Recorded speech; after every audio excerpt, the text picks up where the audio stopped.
Good morning, my dear students. I hope you all are keeping well and please be safe.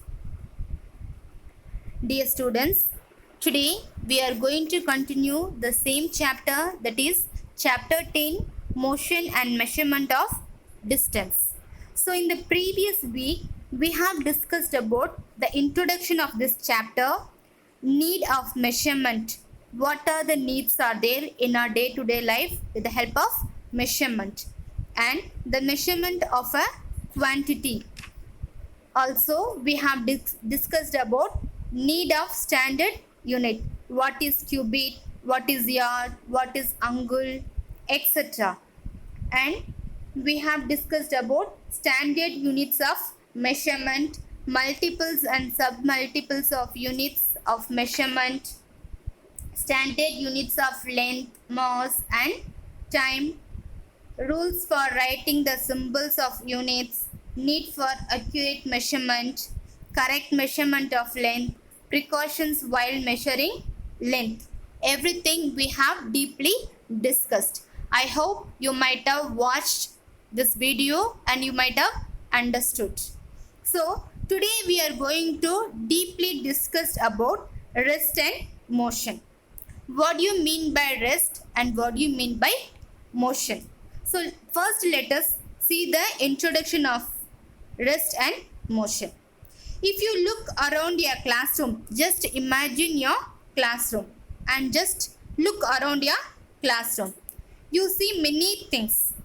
All these things do not appear to move, like blackboard, your desk, bench, table. It doesn't move. They are said to be rest. So what is rest? The things which is around us doesn't move, known as rest. A body is said to be at rest if it does not change its position with respect to a fixed point in its surrounding. For example, you are standing in the same place. That means your body is in rest when it doesn't move. For example, a book lying on a table, if it not disturbed by anybody, does not change its position with respect to the table. Unless until we change the position of the book, it itself doesn't change. So the book is said to be in a state of rest. Similarly, the walls of a room are also at rest. We cannot change the wall when it is fixed. Motion is a combined property of an object under study and the observer. Everything in the world is at rest or in motion. Either it can be rest or in motion. It can be in only these two categories. There is no meaning of rest and motion without viewer. So what is rest? That we have already discussed. What is motion? The same thing. Anyway, once again I will explain. A body is said to be in motion if it changes its position with respect to its surrounding. For example, I am standing and teaching. So my hands will move, my legs will move, and I will move my whole body when I am writing, when I am explaining. So it is known as motion. The movement of my body is known as motion. For example, the passengers sitting in a moving bus are said to be in motion with respect to an observer standing outside the bus. So, if you are standing in the bus stand, the people who is sitting inside the bus, so when they move, they feel like you are moving, but you are in rest. They are only in motion.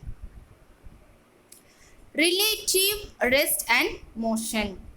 Rest and motion are relative terms. How it is relative terms? Imagine you are sitting in a compartment of a moving train. You are in motion in relation to a farmer standing in the field or trees or platform, etc. Anywhere someone is standing, because your position is changing with respect to them. However, if you compare your position with respect to the things inside the train, that is other passengers, walls and roofs of the train, fan, etc., it is not changing. Therefore, in relation of these objects, you are at rest. Thus, an object can be in motion in relation to one set of objects, while it can be at rest in relation to another set of objects. We can say that rest and motion are relative terms. For example, if you are sitting in the compartment in a train, so when it moves, we feel that trees are moving, the farmer who is standing in the field, he is running, everything we think, but they are all in rest, but we are in motion because we are moving. That is known as always rest and motion are relative terms. Next we are going to see about types of motion. If you observe different moving things around you, will notice that they have different kinds of motions. Now we will study the different kinds of motions which an object can have. So first we are going to see linear motion. What do you mean by linear motion? Ant moves in one direction. Vehicles moving on road in one direction. The speed of ant or the vehicles is called as linear motion. Speed to travel fixed distance and specific time is called as constant speed. Object falling from height has linear motion but not constant speed. So you can see in the image, ants are moving in one direction. The same way vehicle also moving same direction. So it is known as linear motion. Next one is oscillation motion. That means when an object moves as a whole to and fro along the same path without any change in shape, its motion is called oscillatory motion. The movement of the pendulum of a clock. Everyone, you will have a wall clock at your home. So some of the wall clock has pendulum. So it goes and comes back. The same way a child on a swing. So the child going and coming back in the same time. The needle of a sewing machine. The movement of the piston in the engines of an automobile, etc. are example of oscillatory motion. Next one we are going to see about rotatory motion. Rotatory motion is that motion in which a body moves about a fixed axis without changing its position. The motion of the blades of a fan, wheel of a sewing machine, spinning top, the hands of a clock, a merry-go-round, etc. are all the examples of rotational motion. Just you see your fan, the blades moves in the same direction and it never change. So that is known as rotatory motion. The earth rotates about its axis. This is also an example of rotational motion. So in the fixed axis it is moving. Next one, circular motion. A body is said to be in circular motion when it keeps on moving along the circular path. When a body is in circular motion, its position changes with time. Example, the motion of a point marked on the blade of an electric fan or hands of a clock are example of circular motion. It's very simple, nothing but just in a circular way it is moving. That is why we are calling that it's a circular motion. The moon moving around the earth and the earth is turn moving around the sun are in nearly circular motion. Whirling of a stone tied to a string. It is also an example of circular motion. Just the water is there in the river. Just you put one stone. So around the stone, water will come up. So that is also example of circular motion. Periodic motion. So periodic motion means when an object repeats its motion after its fixed interval of time. Its motion is called periodic motion. The motion of the earth around the sun is periodic. So once it is completed, again it goes. So it's a particular time and particular interval, again and again when it repeats, that is known as periodic motion. Example, in a school, each period over they are ringing bell. So that bell is known as periodic. After a particular time, the bell is ringing. The motions of the moon around the earth, motions of the hand of a clock, etc. are few examples of such motion. And non-periodic motion. When an object repeats its motion but not in fixed intervals of time, it is that motion is known as non-periodic motion.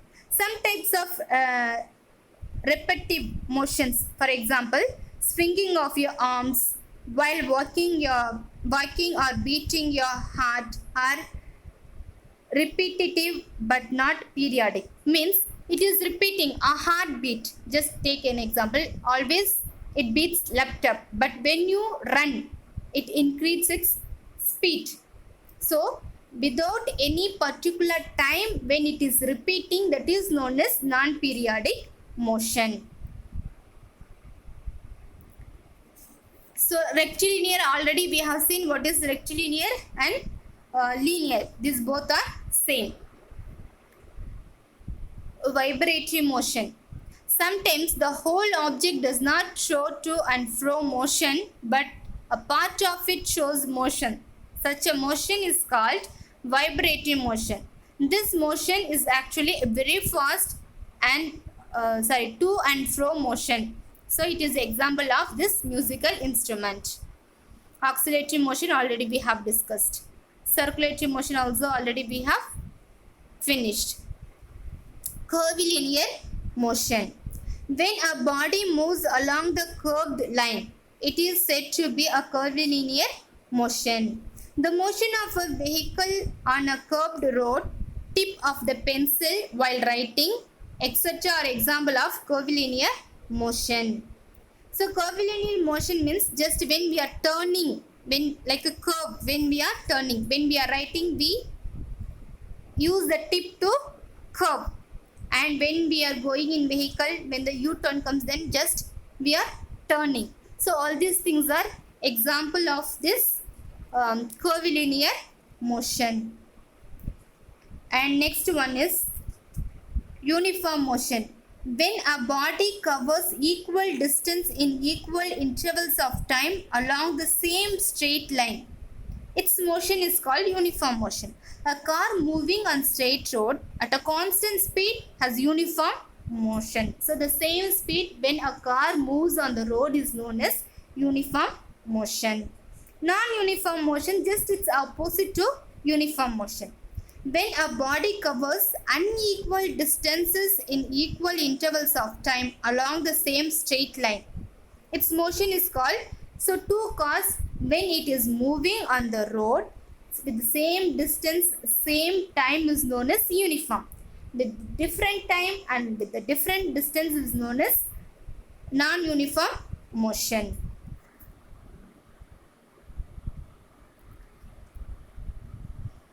So already we have discussed all these things.